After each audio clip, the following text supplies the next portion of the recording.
Saudara-saudara yang dikasihi Tuhan, hari ini kita merayakan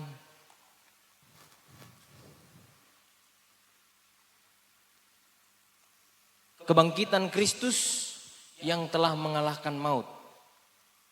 Mari kita buka di dalam Matius 28 ayatnya yang ke-1 sampai dengan ke-10. Saudara-saudara, saya akan bacakan ayat bagi kita yang perikopnya adalah kebangkitan Yesus.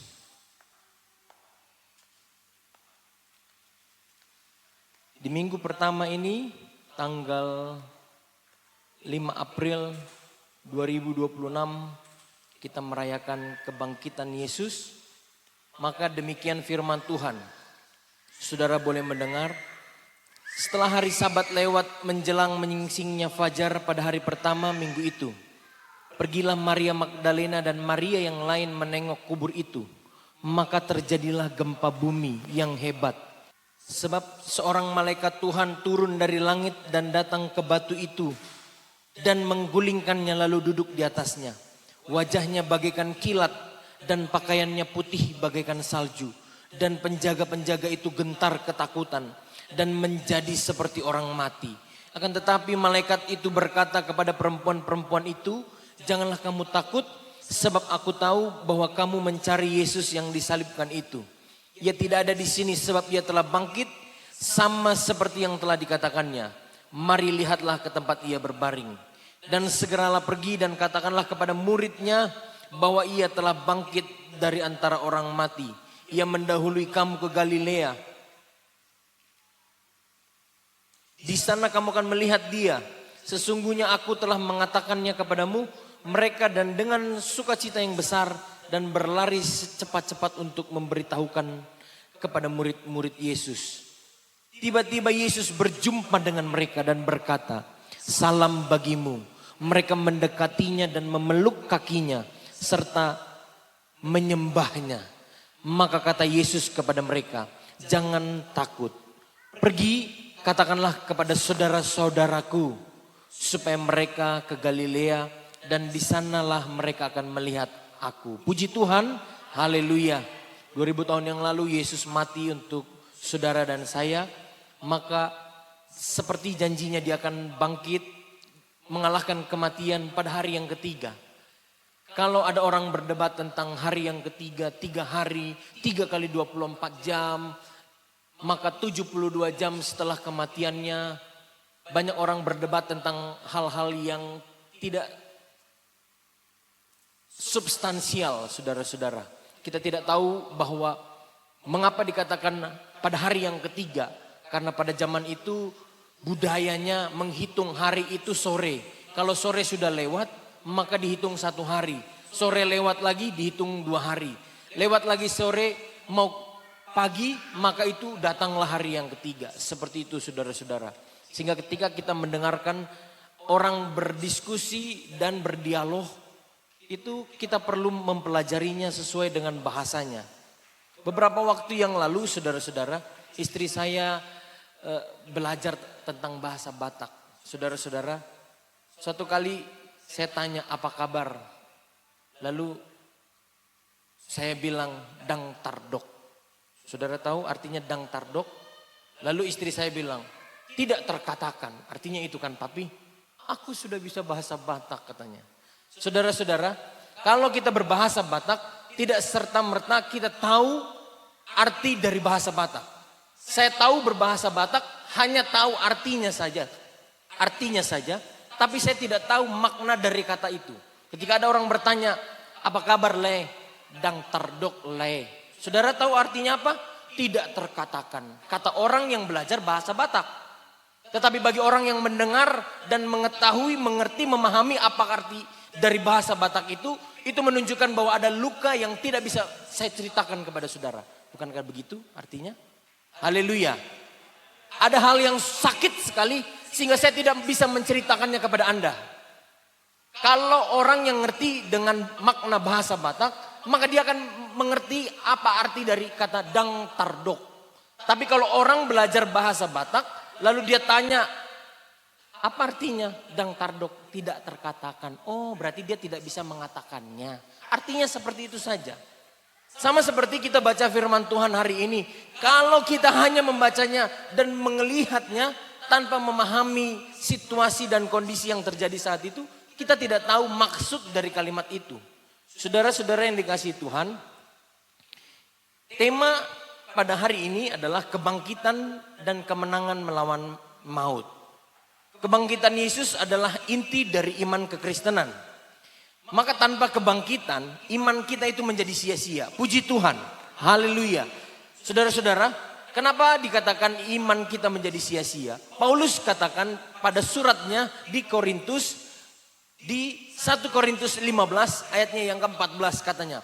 Tetapi andai kata Kristus tidak dibangkitkan, maka sia-sialah pemberitaan kami dan sia-sialah juga kepercayaan kamu. Paulus mengatakannya seperti itu. Sehingga inti dari iman kekristenan adalah kebangkitan Yesus yang mampu mengalahkan kematian itu sendiri. Pada zaman dulu sampai sekarang tidak ada orang yang mampu menaklukkan kematian. Maka di zaman dunia modern ini, orang yang punya intelektual berusaha mempelajari apa itu kematian.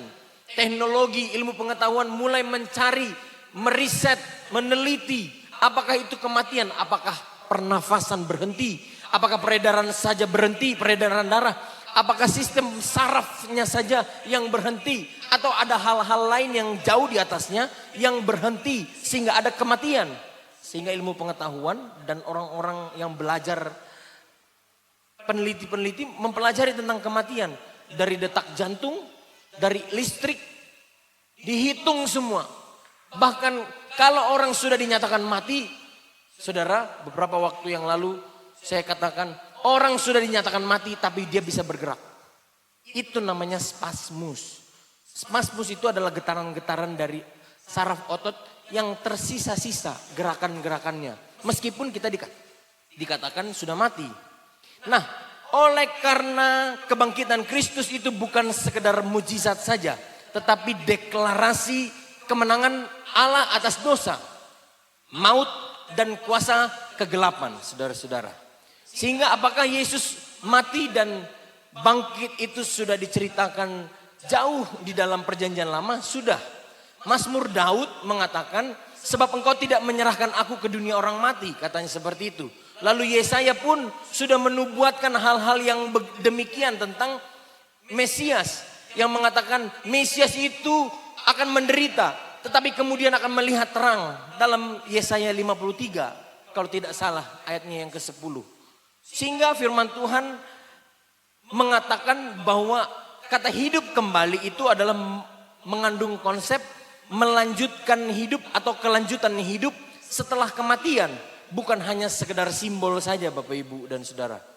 Dalam perjanjian baru dikatakan ia tidak ada di sini. Dalam Matius yang tadi kita baca. Ia tidak ada di sini, ia sudah tidak ada di sini. Ia sudah bangkit. Seperti itu.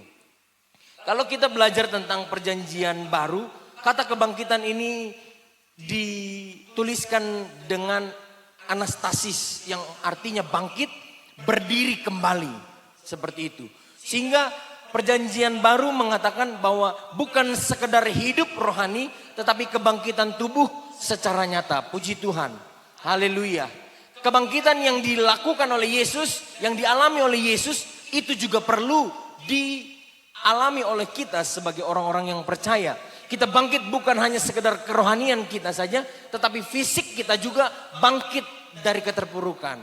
Kalau kita mengalami sakit penyakit, kalau kita percaya, maka tubuh kita akan bangkit untuk meregenerasi semua sakit penyakit kita. Sehingga bukan hanya perasaan saja yang bangkit, tetapi fisiknya Yesus juga bangkit. Tapi orang percaya mengatakan bahwa Yesus bangkit dalam tubuh kemuliaannya, seperti itu.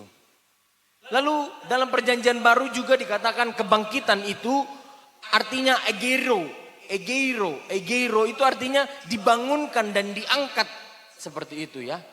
Maka Matius 28 tadi yang kita baca ayatnya yang ke-6, ia tidak di sini sebab ia telah bangkit. Nah, kata bangkit di sini dikatakan egeiro, dia dibangunkan dan diangkat. Seperti itu. Ini menunjukkan bahwa Allah yang melakukan, yang membangkitkan Yesus itu sendiri. Sedangkan saudara, kalau kita pelajari dalam bahasa bahasa Ibrani dalam perjanjian lama, apakah arti kebangkitan? Kita ketemukan anastasis dalam perjanjian lama, anastasis itu bangkit. Sehingga kita temukan kata-kata yang cocok dan mirip, antara lain kum. Kum itu bangkit dan berdiri. Sedangkan cayah itu adalah hidup kembali. Dari bangkit, berdiri, lalu hidup kembali. Kata ini juga ditemukan pada pasal Yehezkiel ketika dia membangkitkan tulang belulang. Ayat ini dikatakan kepada Yehezkiel, pada tulisan Yehezkiel ketika dia membangkitkan tulang belulang itu menjadi hidup kembali. Artinya apa? Bangkit berdiri, bukan hanya sekedar bangkit mengulu, tetapi hidup kembali seperti itu. Sehingga Allah berkuasa untuk menghidupkan orang-orang yang mati. Apakah makna dari teologis arti kebangkitan ini? Yang pertama, bukti Allah adalah Yesus, adalah anak Allah. Roma 1 ayat 4 mengatakan kebangkitannya itu menyatakan bahwa ia adalah anak Allah dengan kuasa. Bukti bahwa Yesus itu adalah anak Allah. Yang kedua, kemenangan atas dosa dan maut. 1 Korintus 15 katakan, hai maut, di manakah kemenanganmu? Artinya kebangkitan ini, artinya ada maut yang dikalahkan. Kalau kita mau mengalahkan maut yang ada di dalam hidup kita, kita rasanya mati karena ada dosa yang kita kerjakan. Kita punya salah yang kita kerjakan. Kita punya sesuatu yang kita anggap sebuah kematian. Maka kebangkitan itu bisa mengalahkan rasa takut yang rasanya seperti mau mati itu, saudara-saudara. Dan yang ketiga adalah jaminan keselamatan orang percaya. Firman Tuhan katakan kalau orang itu bangkit, maka ini jaminan bagi orang percaya. Roma 4 ayat 25, kebangkitan itu ditunjukkan bahwa ia dibangkitkan karena pembenaran kita. Puji Tuhan, haleluya. Roma 4 ayat 25 katakan ia dibangkitkan karena pembenaran kita. Yesus yang telah diserahkan karena pelanggaran kita dan dibangkitkan karena pembenaran kita. Saudara-saudara, karena kesalahan kita memberikan statement sebagai excuse seperti itu, pembenaran. Kalau kita melakukan salah, orang bertanya, kita berikan bukti, kita berikan data, kita berikan alasan, kita berikan data kejadian supaya itu menjadi pembenaran bagi kita. Tetapi Yesus yang menjadi pembenaran atas kita. Dan yang keempat, saudara-saudara, dasar pengharapan hidup kekal. Petrus katakan 1 Petrus 1 ayat 3, kita dilahirkan kembali untuk hidup pengharapan oleh karena kebangkitan Kristus. Seperti itu. Sehingga ada kehidupan setelah kematian. Kita dilahirkan kembali kepada hidup yang penuh dengan pengharapan. Dan oleh kebangkitan Kristus. Sehingga kebangkitan Kristus itu akan membangkitkan jiwa, fisik dan kerohanian kita sebagai manusia yang baru, saudara-saudara. Sehingga bukti-bukti historis dari kebangkitan Yesus, kubur kosong. Puji Tuhan, haleluya. Ada kubur yang kosong yang tidak mungkin dibuka. Tidak mungkin ada yang berani membuka. Karena di situ ada pasukan, ada penjaga yang dengan senjata siap menjaga. Mana mungkin ada perintah gubernur, perintah presiden untuk menjaga sesuatu, tetapi dengan sengaja pintu itu, batu besar itu yang menghalangi kubur itu menjadi terbuka. Seperti itu. Dalam ayat-ayat pasal yang selanjutnya, mahkamah-mahkamah agung mereka melakukan sebuah persekongkolan supaya melakukan dusta. Lalu mereka mengatakan bahwa kalau nanti ada orang tanya, bilang aja murid-murid datang mengambil mayat Yesus. Ayat selanjutnya mengatakan demikian. Kalau kau katakan seperti itu, kau penjaga akan kuselamatkan. Tapi kalau kau tidak mengatakan seperti itu, kau akan dihukum. Karena tidak menjalankan perintah gubernur atau presiden untuk menjaga sesuatu yang dianggap melanggar. Yesus dijaga di sebuah kuburan, ditutup dengan batu yang begitu besar. Sehingga tidak mungkin pada pagi-pagi, tadi pagi kurang lebih sekitar jam 6. Mungkin pada saat itu ketika matahari mulai naik ke atas, perempuan-perempuan itu datang untuk memberikan wangi-wangian, untuk membersihkan kuburan Yesus. Apakah mungkin perempuan yang lemah, yang dianggap lemah untuk membuka batu yang begitu besar? Padahal prosesi itu dilakukan dengan susah payah untuk menutup supaya tidak mungkin ada yang bisa mengambil mayat itu. Tetapi kubur itu kosong. Penampakan Yesus juga menjadi bukti historis yang tidak bisa dibantah. Sehingga tidak ada data yang mengatakan bahwa Yesus tidak disalib, digantikan dengan Yudas Iskariot, katanya seperti itu. Bagaimana mungkin Yudas diganti dengan Yesus di kayu salib, saudara-saudara? Sedangkan Alkitab katakan ada orang melihat Yudas mati, gantung diri, terbelah perutnya, bunuh diri karena merasa berdosa. Ada orang menganggap bahwa itu Yudas, diserupakan seperti Yesus. Tidak ada data yang bisa membuktikan. Karena Yudas itu adalah orang yang berbeda, Yesus adalah orang yang berbeda. Sehingga mereka tidak mungkin diserupakan. Lalu siapa yang mati itu? Seperti itu, saudara-saudara. Nah, penampakan historis juga dilakukan oleh Yesus kepada Maria Magdalena dan Maria-Maria yang lain. Lalu ada orang berdebat, berarti ibu Yesus ke situ. Pada zaman dulu, saudara-saudara, perempuan namanya banyakan Maria gitu ya. Kalau kita di sini mungkin Sari, Cenah gitu. Jadi kalau ada ibu kita namanya Sari, tercatatlah dalam sejarah si Sari pergi ke Kedung Halang. Mama kita yang ke Kedung Halang. Bukan. Karena pada zaman itu si Sari itu semua orang perempuan rata-rata namanya Sari. Sari apa kek? Apa ini Sari? Sari apa? Seperti itu. Sehingga Yesus itu menunjukkan penampakan kepada Maria Magdalena dan Maria-Maria lainnya. Seperti itu. Dan kepada murid-muridnya. Bahkan sebelum dia naik ke sorga, dia 40 hari melayani Tuhan. Dan dia menunjukkan kepada 500 pasang mata sebelum dia naik ke sorga. Apakah yang dialami oleh murid-muridnya dari takut menjadi berani untuk memberitakan Injil? Yesus sudah bangkit, lalu dia bertemu dengan murid-muridnya. Dia bilang, pergilah jadikanlah semua bangsa muridku, baptislah mereka dalam nama Bapa, Anak dan Roh Kudus. Lalu mereka, para rasul dan orang-orang percaya yang tadinya takut menjadi marsigorgor, berani mengambil sebuah keputusan. Apakah dia berani itu menjadi nekat? Tidak, saudara. Karena kita berani ada standarnya. Kita percaya apa yang kita lakukan benar. Seperti itu. Kita tidak bisa dustai diri kita. Ada orang melakukan kejahatan. Dia melakukan bunuh diri untuk membunuh banyak orang. Karena apa? Karena yang dia lakukan itu dianggap benar. Sehingga yang dia lakukan sebagai tindakan bunuh diri untuk membunuh banyak orang, itu adalah tindakan yang benar menurut dia. Tetapi rasul-rasul dan murid-murid Yesus tidak melakukan hal-hal yang demikian. Tidak melakukan hal yang jahat.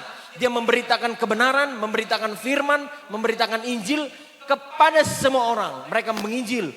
Bahkan semua murid Yesus itu, Alkitab katakan mereka dalam keadaan mati, martir dalam melayani Tuhan, saudara-saudara. Saat mereka mempertahankan iman mereka, melayani, memberitakan Injil, mereka mati. Ada yang mati disalib terbalik, ada yang dibunuh, ada yang banyak lagi. Firman Tuhan katakan tentang murid-murid yang melayani Tuhan dan mati. Sehingga apa yang menjadi aplikasi bagi kehidupan kita, saudara-saudara, kita mau bangkit bukan hanya sekedar fisik kita yang bangkit, bukan hanya sekedar rohani kita bangkit, tetapi apa yang menjadi kepribadian kita itu juga menjadi baru. Hidup dalam kemenangan, itu yang pertama. Roma 6 ayat 4, kita hidup dalam hidup yang baru. Puji Tuhan, haleluya. Kalau kebangkitan Kristus itu membuat hidup kita itu jadi bangkit juga. Aku bukan akunya lagi, tetapi Yesus yang ada di dalamku. Sehingga kita tidak takut mati. Alkitab katakan kebangkitan Kristus itu membuat kita tidak lagi takut mati. Dalam Filipi 1 ayat 21, hidup adalah Kristus dan mati adalah keuntungan. Tetapi bukan mati konyol Seperti itu. Apakah kita mau mati konyol, lalu kita mati memberitakan firman Tuhan, ada mobil kencang tol, lalu kita menabrakkan diri kita di tengah jalan. Tidak seperti itu saudara-saudara. Tetapi kalau kita memberitakan firman Tuhan dan menceritakan kebaikan Tuhan yang kita terima, yang keluarga kita terima, anak-anak kita terima, setiap apa yang kita lakukan kita terima, kita ceritakan kepada orang-orang di sekitar kita, kita sedang memberitakan firman Allah, kita sedang memberitakan kebaikan Tuhan. Maka Filipi 1 ayat 21 katakan hidup adalah Kristus dan kalaupun mati itu adalah keuntungan. Sehingga ada kuasa kebangkitan bekerja dalam kita. Efesus pun mengatakan demikian. Kuasa yang membangkitkan Yesus adalah kuasa yang sama juga untuk bekerja dalam orang-orang percaya. Sehingga ilustrasi khotbah hari ini, bayangkan sebuah benih yang harus ditanam. Saudara, kalau punya tanaman, benih itu ia harus ditancap di tanah, ia harus mati di tanah, tapi kemudian tumbuh menjadi kehidupan yang baru. Saya dan saudara harus rela mati, ditancap dan rela mati supaya kita menjadi orang yang baru. Kalau kita mau jadi orang yang baru, kita harus membenamkan apa yang kita anggap lama itu, saudara-saudara. Demikian juga Yesus mati dikubur dan bangkit dalam kemuliaannya. Sehingga sebagai penutup khotbah ini, kebangkitan Yesus adalah bukti bahwa kasih Allah tetap ada sampai hari ini. Haleluya. Kemenangan atas maut, jaminan akan kehidupan yang kekal. Tidak ada orang yang percaya takut akan kematian. Sebab orang percaya yakin ada kehidupan setelah kematian. Apa yang perlu kita takutkan? Jaminan hidup kekal. Sehingga harta yang bisa kita wariskan kepada anak dan cucu. Dan anak dari cucu kita. Kelak mereka kenal kita. Bahwa kita punya keyakinan bahwa ada kehidupan setelah kematian. Tidak ada yang dapat kita kejar. Kalau kita kejar dunia ini, kita dapat uang.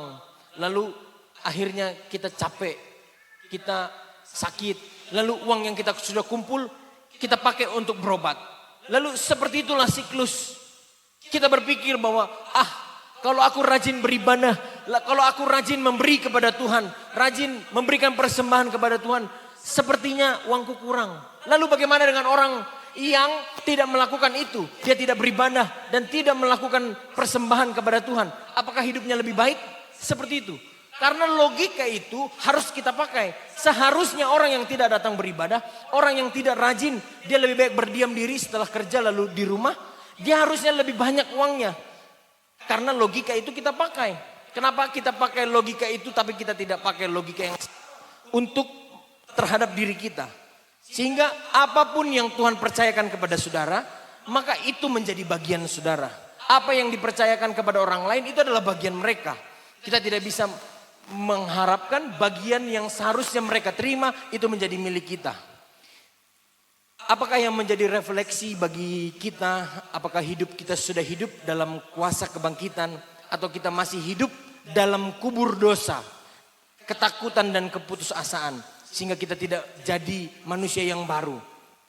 Sebagai kesimpulan, kebangkitan Yesus itu bukan hanya doktrin, ajaran dan kepercayaan saja.